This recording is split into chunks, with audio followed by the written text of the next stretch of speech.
اور سب سے پہلا حکم اللہ تعالیٰ کی طرف سے جو متوجہ ہوا وہ کان ہی کے لیے ہوا کہ ان کو دائیں کان میں اذان کہو اور ان کے بائیں کان میں تکبیر کہو.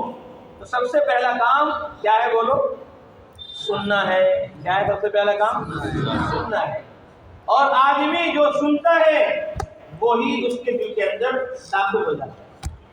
اذا تکرر الکلام علی السمع، فرمایا جب بات بار بار کانوں سے ٹکراتی ہے تقرر فی القلب، تو وہ بات دل کے اندر اتر جاتی ہے. وہ بات دل کے اندر اتر جاتی ہے. آج سننے میں آ رہا ہے کہ ملک میں کامیابی ہے، آج سننے میں آ رہا ہے مال میں کامیابی ہے، آج سننے میں آ رہا ہے ڈگریوں میں کامیابی ہے، آج سننے میں آ رہا ہے عہدوں میں کامیابی ہے، آج سننے میں آ رہا ہے اسباب میں چیزوں میں کامیابی ہے، آج سننے میں آ رہا ہے دنیا میں کامیابی ہے.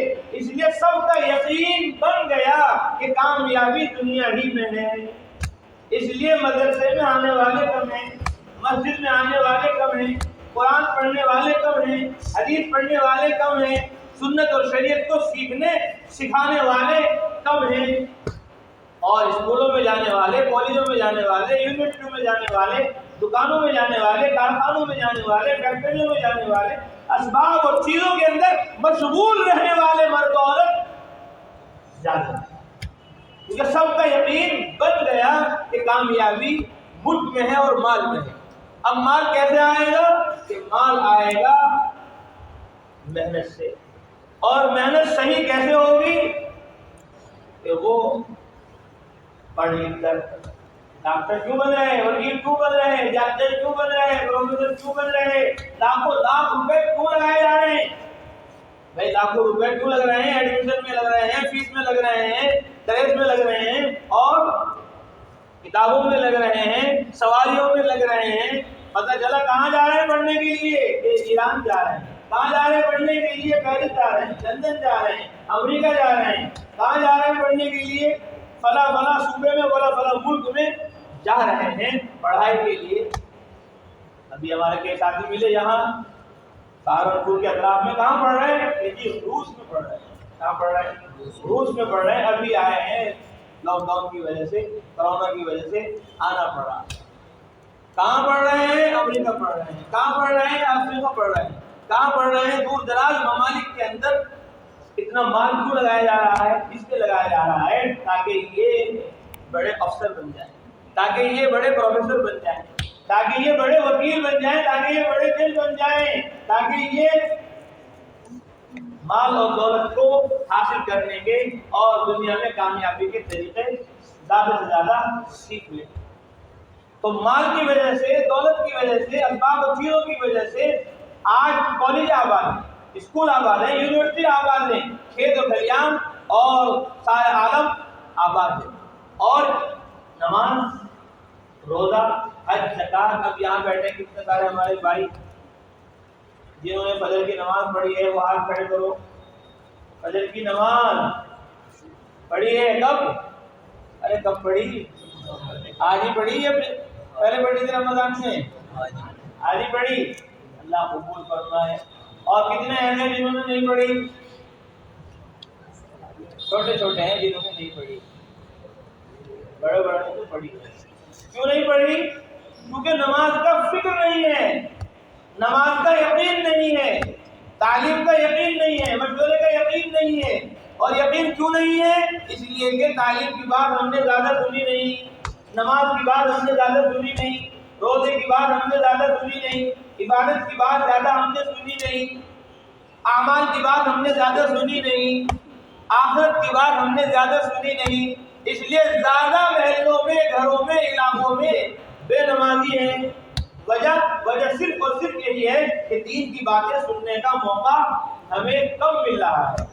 دین کی باتیں سننے کے لیے ہم وقت کم فارغ کر رہے ہیں. اس لیے سال میں صرف 2 جوڑ کافی نہیں اسکول والوں کے، کالج والوں کے. کبھی 2 جوڑ ہوئے ہیں. ایک جوڑ ہوا تھا رجب میں، رمضان المبارک سے 2 مہینے پہلے، اور ایک جوڑ اب ہو رہا ہے کون سے مہینے میں؟ سفر المظفر کے مہینے میں. بس 2 جوڑ ہو گئے، بات پوری ہوگی. نہیں، صرف 2 جوڑ سے کام نہیں چلے گا.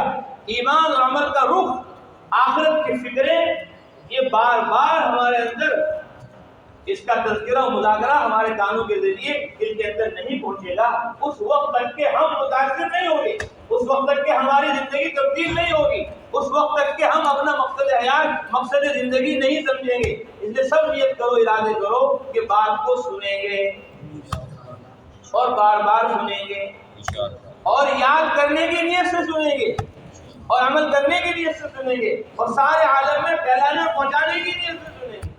اس لیے قرآن میں جتنا اللہ نے ایمان کو بیان کیا، قرآن میں اللہ نے جتنا یقین کو بیان کیا، قرآن میں اللہ نے جتنا جنت کو بیان کیا، قرآن میں اللہ نے جتنا جہنم کو بیان کیا، قرآن میں اللہ نے جتنا ماننے والوں کی کامیابی کے واقعات کو بیان کیا اور نہ ماننے والوں کی ناکامیوں کو بیان کیا، اتنا اللہ تعالیٰ نے قرآن مقدس میں کسی چیز کو بیان نہیں کیا۔ علماء فرماتے ہیں قرآن میں 6666 تقریباً آیتیں ہیں۔ کتنی آیتیں؟ 6666 آیتیں ہیں، اور ان آیتوں میں سے صرف 500 آیات سے مسائل ثابت ہوتے ہیں۔ 500 آیات میں اللہ تعالیٰ نے کہا ہے کہ یہ کام کرنا ہے اور یہ کام نہیں کرنا ہے، اور باقی اتنی ہزاروں آیتیں وہ کس لیے ہیں؟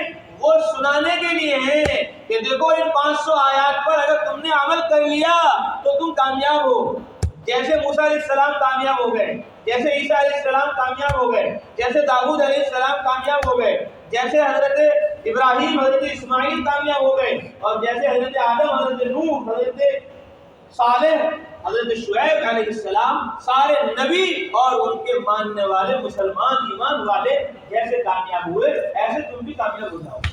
اور یاد رکھو اگر تم نے اللہ کا نہ مانا، اللہ کی نہ مانی اور ان 500 آیات پر تم نے عمل نہ کیا تو پھر تمہارا حشر بھی وہی ہوگا جو قارون کا ہوا ہے، جو شداد کا ہوا ہے، جو حمان کا ہوا ہے، جو قوم عاد کا ہوا ہے، قوم ثمود کا ہوا ہے۔